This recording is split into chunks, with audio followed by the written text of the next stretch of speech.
దేవుని జనాంగమని పిలువబడినటువంటి యూదులతో వారికి మెస్సియాగా పంపబడినటువంటి ఆయన వారితో స్పష్టంగా చెబుతున్నటువంటి మాటలు దేని పిల్లరా, మీరు పాపములోనే ఉండి చనిపోవుదురు అంటున్నాడండి.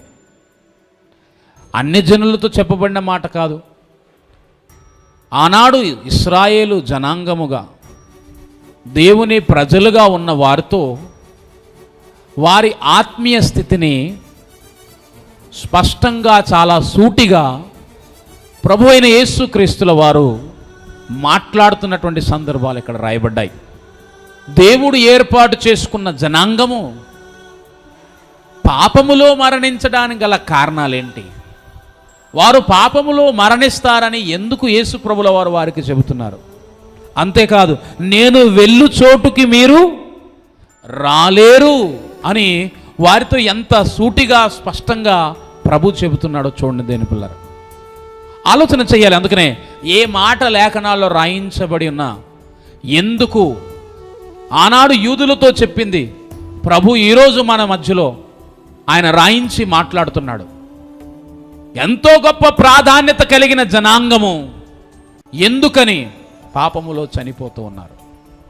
మొదటి 2 కారణాలు మనం చూసాం. ఒకటి, వారు స్వనీతితో గర్వపడుతున్నారు గనక, వారు దేవుని నీతికి లోబడలేదు, తమ స్వనీతిని స్థాపింపూనుకోవడానికి ఇష్టపడ్డారు.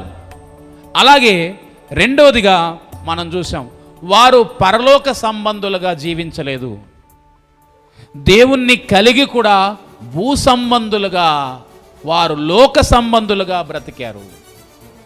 ఈ 2 కారణాలు. అందుకనే ఎందుకు వారు పాపములో మరణిస్తున్నారో, వారు పాపములో మరణించటానికి గల కారణం వారు యేసుక్రీస్తు ప్రభువునందు ఆయన అని విశ్వసించకపోవడం, ఆయన ఎవరో తెలుసుకోకపోవడం, ఆయన పట్ల ఎలా ప్రవర్తించాలో తెలియకపోవడం. వారు యేసుక్రీస్తును విశ్వసించట్లేదు.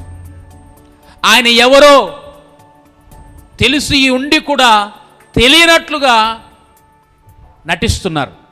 ఎందుకంటే ఎన్నో సాక్ష్యం, లేఖనాలు సాక్ష్యం ఇచ్చాయి.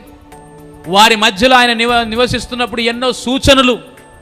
కనుక ఇంకేం కావాలి మీకు సూచన అన్నాడు. ఎన్నో సూచనలు వారి మధ్య ఆయన చేశాడు.